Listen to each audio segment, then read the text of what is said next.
Finding love in the internet age is complicated. You never know who you'll end up with or what they're capable of. A surrogate mom uses love as a lure for torture. Alisa Baker gives new meaning to the term evil stepmother. A serial wife finds murder more profitable than divorce. Most of her relationships with men ended in a violent manner. And an unhappy housewife trades boredom for bullets. You placed that gun into her hand, and suddenly she became very confident and very strong. For these deadly women, seeking love and companionship will end in a tangled web of death.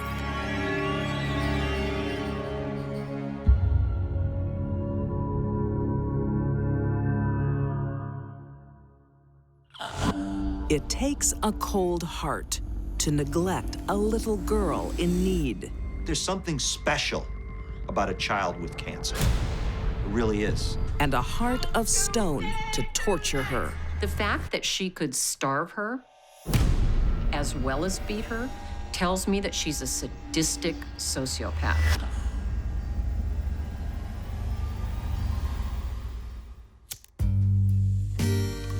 Queensland, Australia, 2008. Adam Baker is a lonely single dad struggling to raise 8-year-old Zara. Zara suffered through a lot in her short life. She survived bone cancer, but the chemotherapy left her almost deaf and took one of her legs. Zara still lives life to the fullest. She was always smiling. She always had a smile on her face. This is a girl who's been battling cancer, who only had one leg, and she still was able to smile. When I look at Zara and I look at her life, I see a child who just wanted to be loved. I do know that she was a brave girl. I think that's been mentioned by a lot of people.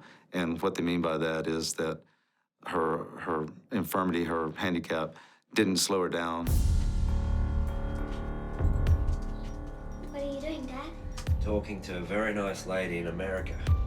Adam looks for love in cyberspace and falls for an American named Alisa.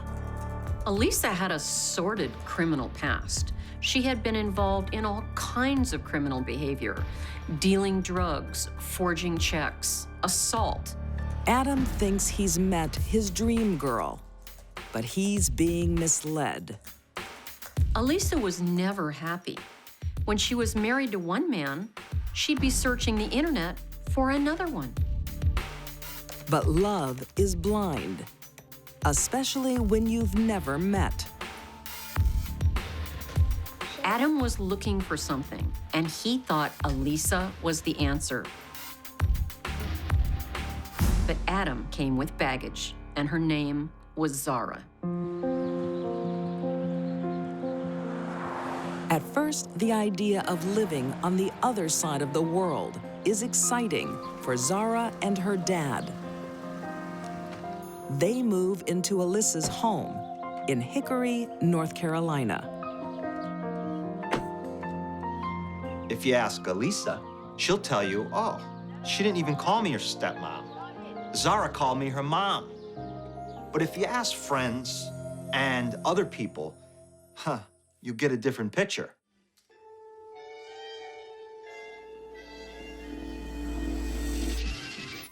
I told you to go to bed. But Dad said I could watch it. Your dad ain't here now, is he? Don't you dare do that.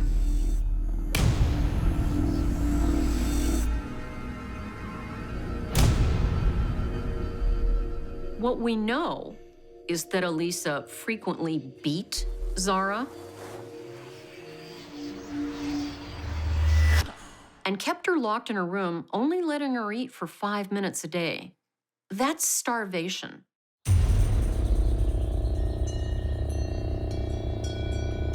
There's one instance where Zara had a black eye. And there's some people who say Alisa gave her that black eye. Go on! Keep going! Alisa even uses Zara's disability to make her suffer. Alisa Baker forced Zara Baker to run up and down a hill without a prosthetic leg on. Keep it going! Run! Go on! It takes a certain type of evil to commit that act. Alisa tortured Zara because it made her feel good. It's that simple for a sociopath. By autumn 2010, Zara is completely under Alisa's control. When the school year started, Alisa Baker and Adam Baker failed to register her in the public school system, nor did they notify the school system that they were going to homeschool her. Far away from her homeland, Zara is more and more isolated. Zara Baker began to disappear and began to be invisible.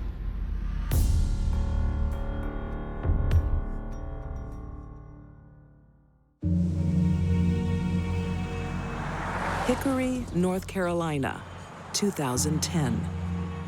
10-year-old Zara Baker has moved from Australia after her dad finds a new wife online. Life hasn't been easy.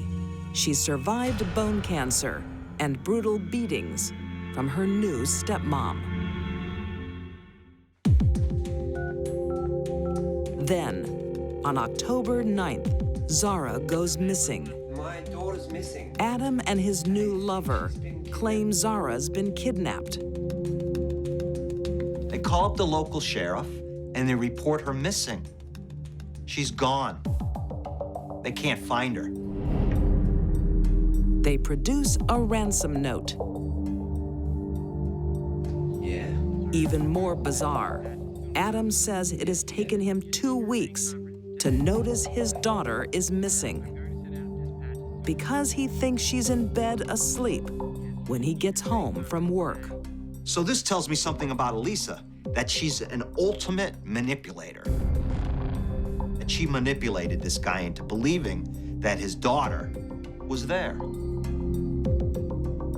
It became apparent quickly that Adam Baker was either not involved in his daughter's life or was a liar or both.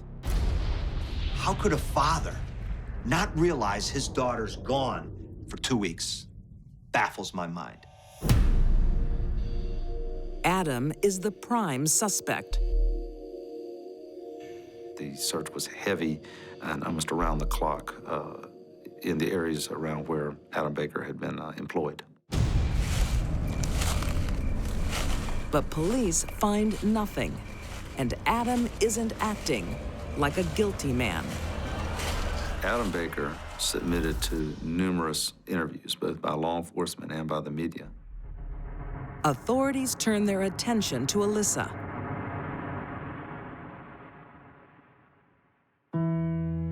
The kidnapping scenario doesn't make any sense. Neither does the revelation Alisa is about to make. Alisa Baker confessed to authoring the ransom note, the fake ransom note. Then, Alisa's attorney drops a bombshell. Alisa Baker has information about the death of Zara Baker. Alisa comes clean, if you want to call it that, and she says, well, you know what? Zara actually died. She died. Alisa claims she found the girl unresponsive in her bed on the night of September 24th. Instead of calling the paramedics, she claims Zara's father disposed of her body in the woods. No one is prepared for what they find. The little girl with the sunny smile is in pieces.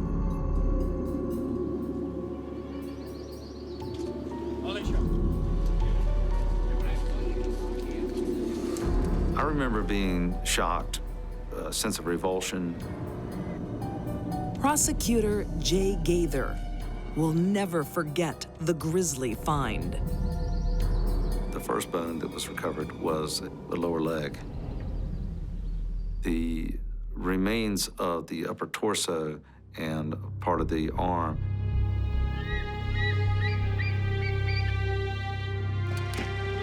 Investigators realize little Zara's body has been dumped where animal carcasses are common. It's up there. So as part of a plea deal that Alisa makes with cops, she shows them where some of the body parts are. So she had motive to show them. She was going to get a reward for showing them. It was a site that was used by hunters to dispose of dead animal carcasses. I got it. Clearly, the intent in disposing of Zara Baker's remains in that area was to have them dispersed by animals and have degradation and deprivation work upon the remains. But investigators aren't convinced Zara's dismembering happened after she's dumped. They believe it happened before, by Alisa's hand. To imagine and think of the mindset of taking a 14, 15-inch, 3-pound miter saw and going through another person's flesh and bone. Oddly enough, what disturbs us the most in this case occurred after death. And so was not something that the victim, of course, would feel, but we all are just deeply, deeply revolted. I had dreams about it. I know I stayed up late, didn't sleep well.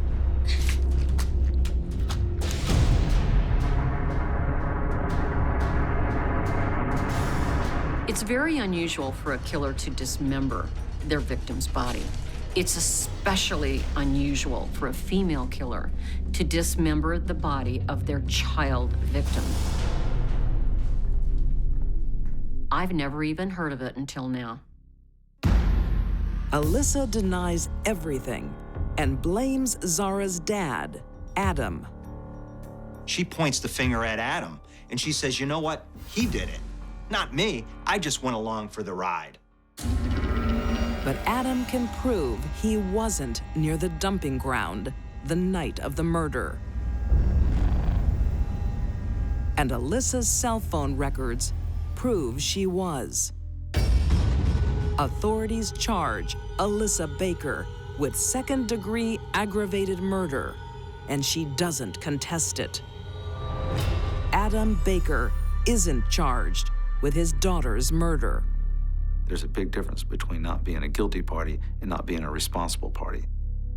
I think that he used poor judgment in bringing her over here and putting her in the care of Alisa Baker. Then he is responsible to some extent for what happens to her. On September 15th, 2011, Alisa pleads guilty and is sentenced to 15 to 18 years in prison. Zara's official cause of death is undetermined homicidal violence. A heartbreaking end to a brave little life.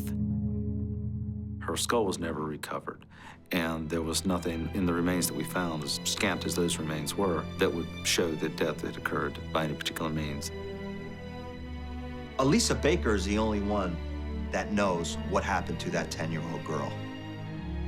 She's the only one that knows why she committed this act of ultimate evil. Nobody else on the planet knows. And right now, she's not willing to talk. Did Alisa kill Zara out of spite, jealousy, or for her own amusement? Her history of abuse and manipulation makes anything possible. What was Alisa thinking about leading up to this murder and at the time of the killing? Nothing but herself. That's what narcissists do.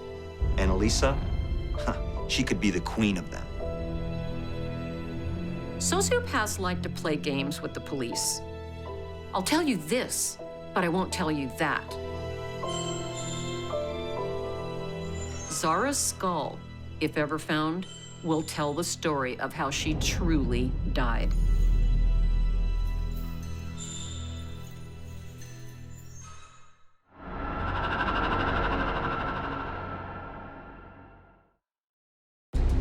Once the honeymoon is over, She would be very charming, very soft-spoken. and the rose-colored glasses come off, The whole demeanor seemed to change. life for some newlyweds Dela enjoyed the emotional suffering of others. can be hard to survive. What a bad, bad choice he made.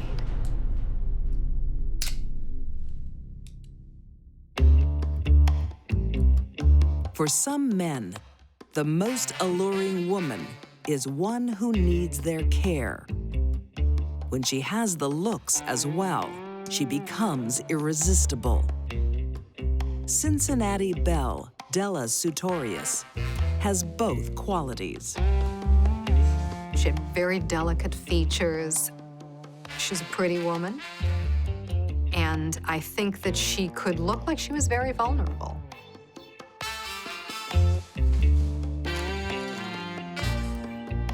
And there's no shortage of men ready to protect her. She would be very charming, very soft-spoken, almost childlike. By the 1980s, Dela has been married twice and is sizing up husband number 3, Grant Bassett. I got my baby his He was just very taken with her. She had this tiny little voice. because you deserve it. You're so strong and wonderful. And She told him she'd had an abusive childhood. Will you marry me? yes. Grant, like the husbands before him, wants to protect the delicate Dela from the harsh world. Beautiful. But Grant will soon discover it won't be Dela who needs protection. As soon as they got married, the whole demeanor seemed to change. How dare you try and control my life? I should never have married a nerd like you. She became critical. She became very difficult and argumentative. She told him he was stupid. Beneath Dela's delicate facade, there's a violent bully. During one attack, Grant fears for his life and calls for help. Call police! Grant and Dela had a fight in which he ended up calling 911. But Dela isn't just violent, I'll tell them you hurt me. she's cunning. Before the police got there to arrest her, she beats herself up and blames him for it. Stop it! Look what you did. The police couldn't quite sort out what was going on, so they arrested him. Grant is cleared and soon joins the long list of Dela's former husbands. They divorce. Dela's relationships started out good. She was all sweetness and kind and easy to be with, but as soon as she got that ring on her hand, things changed. The real Dela came out. Her trail of destruction stretches back even further to Dela's childhood.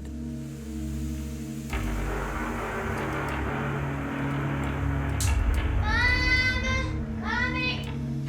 Even as a very young child, she would torment her siblings. She would threaten them with physical harm if they didn't do what she asked. Play nice. When things would get going and everybody would be laughing and enjoying the game, Dela would destroy it. There's something about Dela. As she grows, so does her mean streak.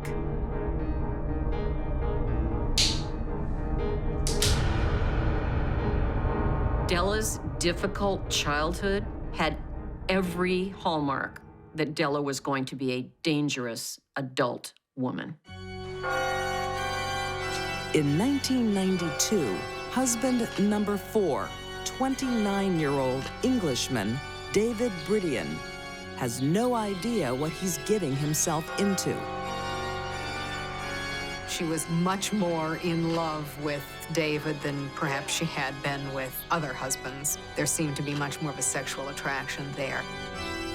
But trouble starts on their wedding day when Dela exposes her first dark secret. David was quite a bit younger than Dela, but he didn't know how much younger until they went to get married. He was 29 at the time, and she was 42. So he was surprised to find out how old she was.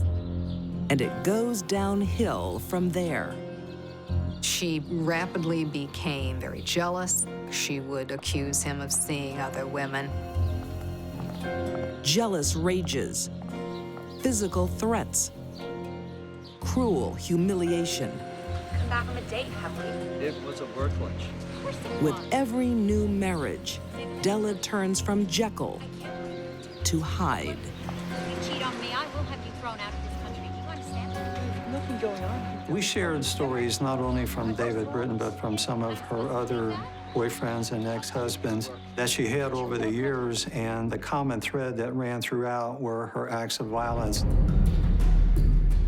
David soon flees the marriage and becomes the 4th man to divorce Dela. But she's not alone long. She goes back online to find a new husband. And in 1994, prominent surgeon Dr. Daryl Sartorius, a recent divorcee, walks blissfully into a minefield. Oh, baby. He was very lonely, and so one of the things that he did was he went to a dating service. Dela looks like the beautiful and vulnerable woman the 55-year-old is looking for. They fall in love and marry after just 4 months. Dela was beginning to think about long-term financial plans. She wasn't getting any younger. Her relationships had failed in the past. And it was obvious to us that she was looking to Dr. Sartorius for financial gain and financial stability. Then, in Dela's typical M.O., once the nuptials are out of the way, the love evaporates. She even moves into a separate bedroom. She immediately took possession of a bedroom on an upper level and immediately placed a lock on the door. Next, she tries to turn her husband against his own daughter from a previous marriage. Deborah is planning a wedding, and Daddy is paying. So Dela made it very clear that she did not expect her husband to be putting much money into this wedding.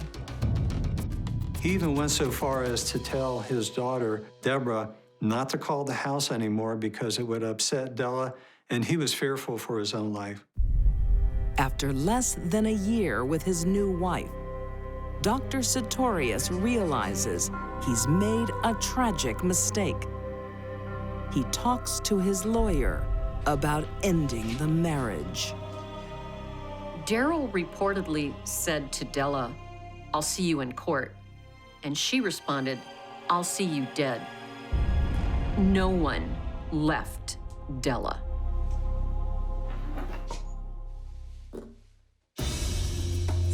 To the world, she's a delicate beauty, looking for comfort in the arms of a protective man.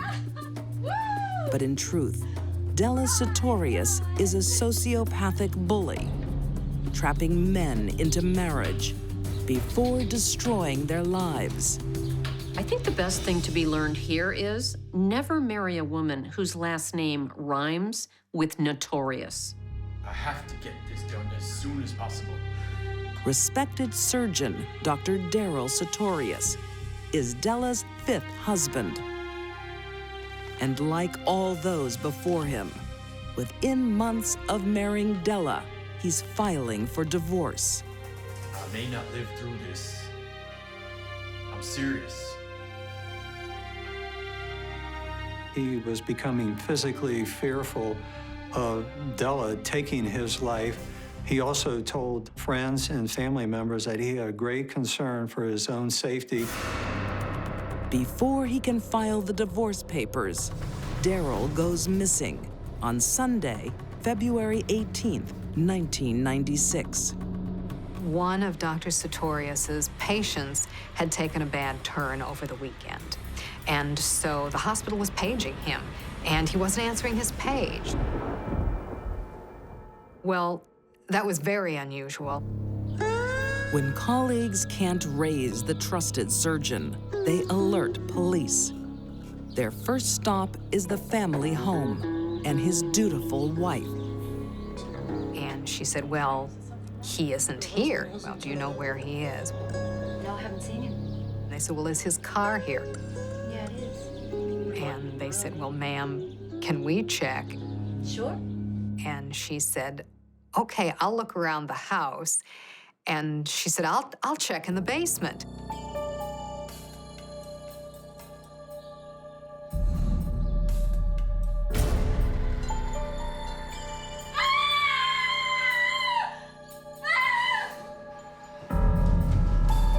They followed her downstairs, and one of the detectives said that, within 2 steps down the stairs, they could tell by the odor that there was a body in the basement. The good doctor seems to have taken his own life, perhaps under the strain of an imminent divorce. But almost immediately, investigators notice anomalies. In all the years of the detective's investigation of homicide and suicide scenes, he had never seen a suicide that looked like this. They found that blood was smeared and moved, not only on the front of the couch, but on a safe across the room. That means that the scene was disturbed after he was immobilized. Another key piece of evidence of that death scene was that there was blood on the handle of the gun. When somebody holds a gun to their head, there's not sufficient blowback of blood to deposit enough blood on your palm and fingers so that it gets deposited on the handle of the gun. And it doesn't take long to piece together the real story. Dela knew that if Dr. Sartorius would file for a divorce, the gravy train would end for her. Dela married Daryl for his money. If they divorced, she'd get almost nothing. Until now, Dela's violence is never fatal. For all her threats and humiliation, she has left her husbands with their lives.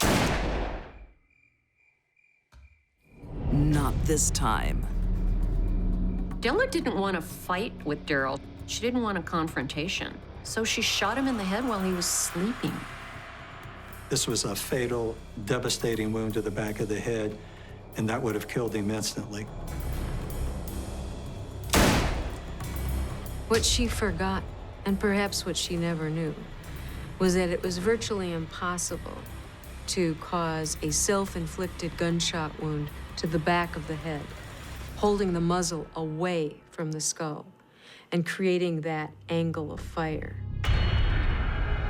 Dela's not the first woman to shoot her husband in the head while he was sleeping and then try to make it look like a suicide. The problem is, Dela didn't know what crime scene experts know.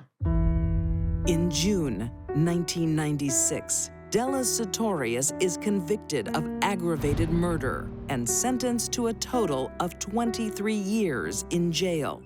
She leaves a wake of misery and broken dreams. For the men who loved her, their only memory is betrayal. They took her in only to be abused, assaulted, even murdered. None could give her what she wanted. I think she didn't want to be on her own. She wanted to be taken care of. She seemed to feel like she deserved to be taken care of. I don't know that Dela ever would have been satisfied with anything. I don't know that anything would have ever been enough for her. But Dela can never hurt another person. In 2010, she dies in prison, aged 60, of natural causes. Las Vegas police receive a 911 call from a woman in distress. He's going to kill me. She started whispering to please send help. She was going to get killed. Before the operator can get details, the woman goes silent. Within seconds of that phone going silent, you hear 5 or 6 gunshots. And then suddenly the line goes dead. Every shot is recorded and crucial to solving the case. The 911 call became essentially a witness for the prosecution.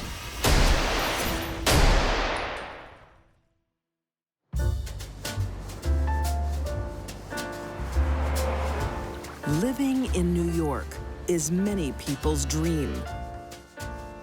But in 1997, 43-year-old Sandy Greenspan is tired of her life here. Sandy was stuck in a moment when she was middle-aged. She had a grown daughter, and she was a very good dental hygienist, easily making over $75,000 a year. But Sandy wants a new adventure and finds it online. A real he-man, Frank Kane, living in Sin City, Las Vegas. Frank Kane had a lot of dreams and a lot of great stories. Frank presented himself as a bounty hunter, former CIA officer, person who had said he had owned 2 slaves at one point in foreign countries. The internet very much can feed into illusions. That the person that you're connecting with online is everything you want them to be. And they fall in love. They're falling in love with an illusion.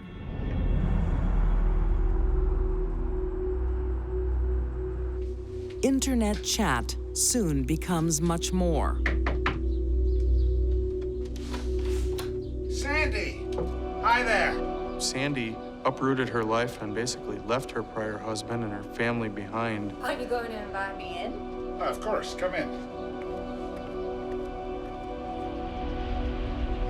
It was a traumatic thing for her family. They eventually disowned her out of disgust over the whole situation. Meanwhile, her new life with her bounty hunter is a blast. Frank Kane took her out to shooting galleries.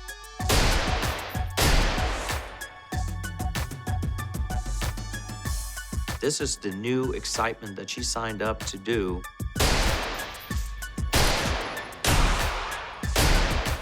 This was so very different from her prior life. You're a natural.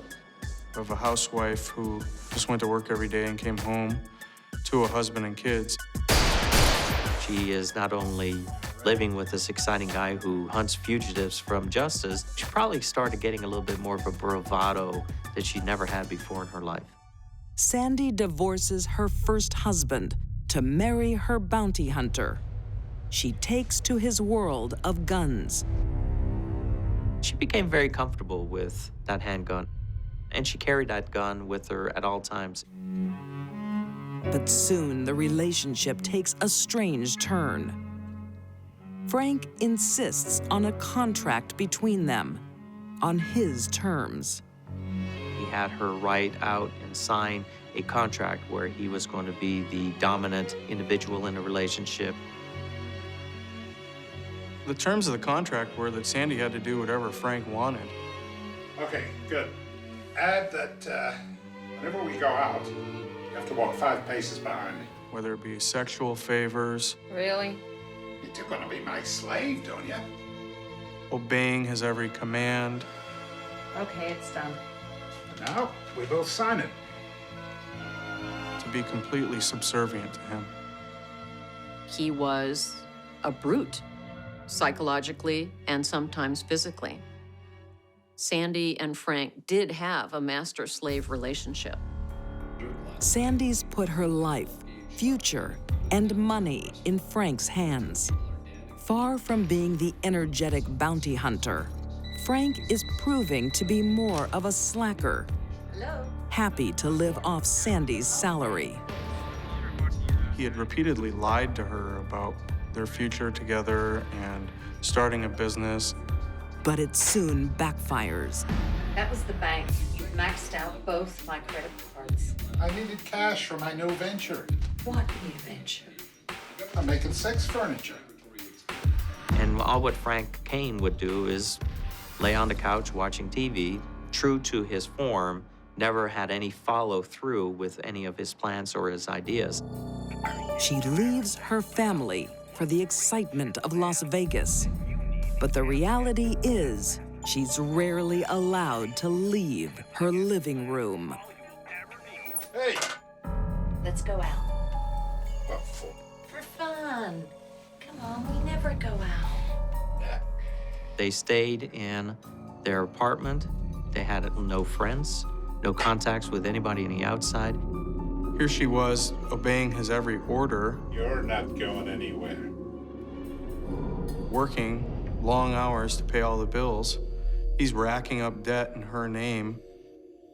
She just came to conclude that he was a loser and really came to hate him for it. And she came to a point where she knew she had to do something. Las Vegas attracts people for excitement and adventure. When 47-year-old Sandy comes here after meeting a new man online, that's not what she gets. Frank is so controlling and stifling, she can see only one way out. She was married to a weird guy who wanted her to be his slave. Sandy's decision to leave her first family is haunting her. Family back in New York is not talking to her anymore. Sandy, even if she was unhappy in her prior life, you know, she threw it all away for this guy who turned out to be a loser and a con artist. Isolated, humiliated, and broke. Sandy wants someone to pay.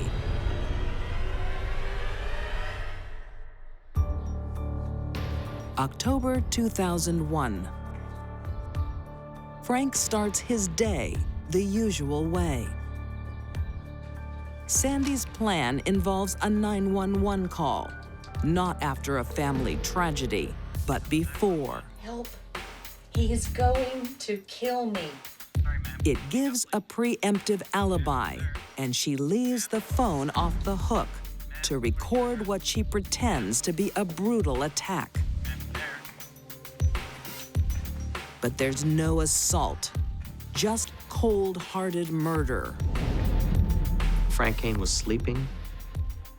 I don't think she'd made any efforts to wake him up. She pulled out the gun, walked up within 2 to 3 feet from his torso, and fired point blank right into his chest.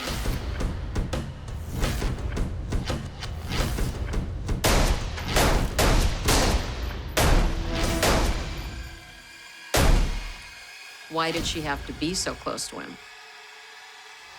She wanted to. She wanted to make sure those bullets went to exactly where she was pointing. All 911 calls are recorded. Frank's final moments are captured until Sandy hangs up. I think Sandy called 911 so that they would be a witness, but she didn't think it through. 911 operators are trained to call back immediately. I had to kill him. I had to. But there's just one problem with Sandy's scenario. On the recording, there is no sound of a fight, so her self-defense claims are ringing hollow. Sandy actually claimed that she put the phone down when she was talking to 911 to go back to where Frank was and see if he was really still threatening her. Not only does that make no sense, it's comical. The call that Sandy wants to be her alibi now incriminates her, and so do the forensics. The blood pattern analysis indicated to authorities that Frank was lying on his back at the time he was shot. There were no defensive wounds indicating that Frank Kane held up his hands trying to protect himself. Prosecutors have all they need, but there's no trial. Sandy enters a no-contest plea to second-degree murder. In May 2002, she is sentenced to 10 to 25 years in prison. Sandy shot Frank because she was sick of the guy. I mean, he had caused so much misery in her life and caused so much disappointment. She couldn't take it anymore. Few dispute Sandy suffers at the hands of Frank, the man she met online. But few can understand why she resorted to murder. This woman could have easily divorced Frank Kane, filed for bankruptcy, and with her talents and education skills, she could have easily fallen right back to her feet. But she chose to commit murder, and she premeditated, she deliberated, she thought about it, she schemed it. There is a degree of accountability here for Sandy that she chose to go live with Frank. She chose to go leave her former life behind. You know, she trusted someone without really checking out who he was. Ultimately, it ended up being a true mistake. Sandy Kane is released on parole in 2011. Sandy probably could have left Frank, but it wouldn't have given her the satisfaction of killing him. She was angry.